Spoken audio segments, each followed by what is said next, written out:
guys, first things first, sorry I didn't get to upload a video last week. That's all because, I made it. It was a really cool picture of Zamas. I'm gonna show, alright, you know what, let me show you. Yeah, this is what I did. That was going, well, it was a time-lapse piece. It wasn't really a tutorial, but yeah. It was really fun. And when I was finished with it, I realized that, yeah, it wouldn't enter my editor for some odd reason. So, hence no video last week. And, yes, I made it. Yes, I'm gonna try to do that at the front of every video. Yes, I made it in FlippaClip. Yes, that is my new intro. So, yeah. For today's video, I'm going to be showing you guys how to add highlights with black. Well, on black, I should say. Now, these are only 3 simple methods that I figured out. By the way, it might sound pretty weird because I have a cold, but let's ignore that. So as I was saying, these are 3 simple, really easy methods that I have used in my time. Wow, I mean, I sound so old. Yeah, I paused the camera and now I don't remember what I was saying. Let's just start from what I'm supposed to say. Yeah, so for today's video, I'm going to teach you guys 3 really easy methods of how to add highlights on black. And they're just 3. If you want to see any other methods, you're going to have to like this video, of course, and comment it down below. If you want to see more, that is, of this, or something along these lines. And if you have any suggestions, remember you can always leave them down in the comments. And with that said, let's get down to our first method.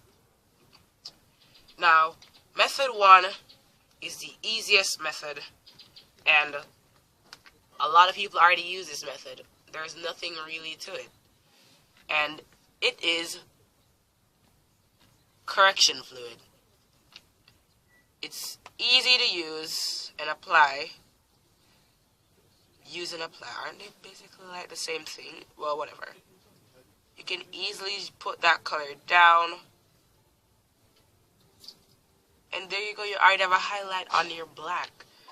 But for a more real-esque look, you might want to add a few more extra dots around the place.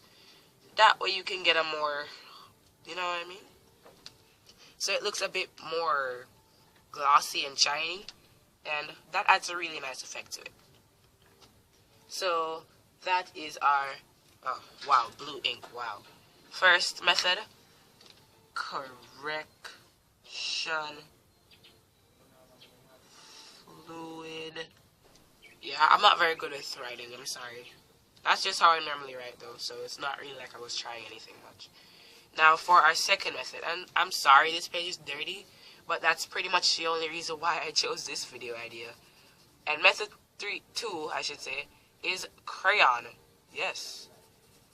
Now, this doesn't work with all crayons because some crayons are more wax based and they don't really work that well when it comes down to just applying them as is.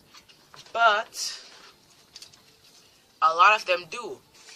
And yeah, let's talk about that. Just kidding. A lot of them actually do that.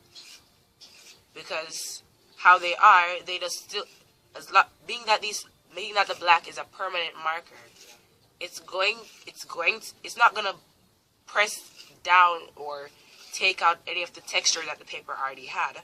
So all it's doing just masking over the color of the paper.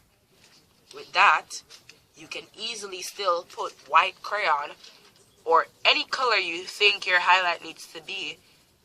Say for example, there's blue lighting around, like extra bright blue lighting somewhere. You can have the light right here blue. But the fun thing about this one is that you can blend out this highlight. Unlike with this, you can't blend white out. It's nearly impossible. Unless you wanted to like merge both methods together, which technically just gave you what I would have done for the third or second video of this, I should say. So yeah. that's basically it. But of course, if you have a whiter crayon, let me see if I have any more. If you have any crayons that are kind of paler or somewhere along those lines, where is it? Yeah, so if you have any other crayons, you can do a little of the burnishing right here. As you can see, I burnished straight, and now I'm just gonna go in right here, and you get a nice highlight from crayons, trust me.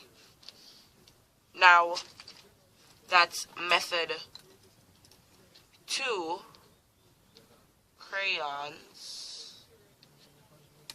And now, method 3. Now, method 3 takes, like, absolutely no skill, because if you could make this full black area right here, you could easily do method 3. And you know where I'm going with this one. Well, not really. It's not paint, don't worry. For those who are against paint, not saying that I have anything against it, but method 3 is just leaving it up to the white of the paper, basically. Cause looky here. Say for example, that's our highlight, right? Let's just leave a circle somewhere there too. If you are able to color straight around set shapes with your marker, you, as soon as, I hate the screeching. I hate the screeching that these markers bring when they're showing their age. But looky here. This same shape or highlight shape could have easily been used again without correction fluid, with just the white of the paper. But this doesn't always work. Why is that? Because it's the white of the paper. Not all papers are white. You have brown, blue paper of every color and size you can ever think of. And I'm pretty sure that if you were to do this type on a large sheet of paper, like say for example this board here, this would not be very fun, because you'd have to draw out or plan out where the highlights are gonna be before coloring in all the darks. Then you're gonna have to, if say for example when you finish coloring the darks, you find somewhere where you want to put a highlight, if this is your only method, you don't have another option.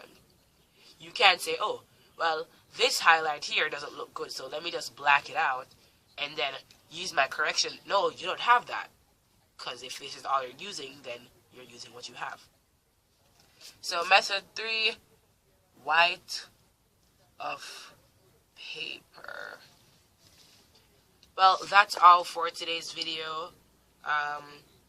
Like and subscribe for more content. I will try to leave my links down below. Yeah. Oh, sorry I didn't make an outro for this. Like, I was really considering to make one, but at the time when the intro was finally finished, I didn't really feel like going through the stresses of an outro, so I'm sorry for that. That is all for now, people. Later, guys.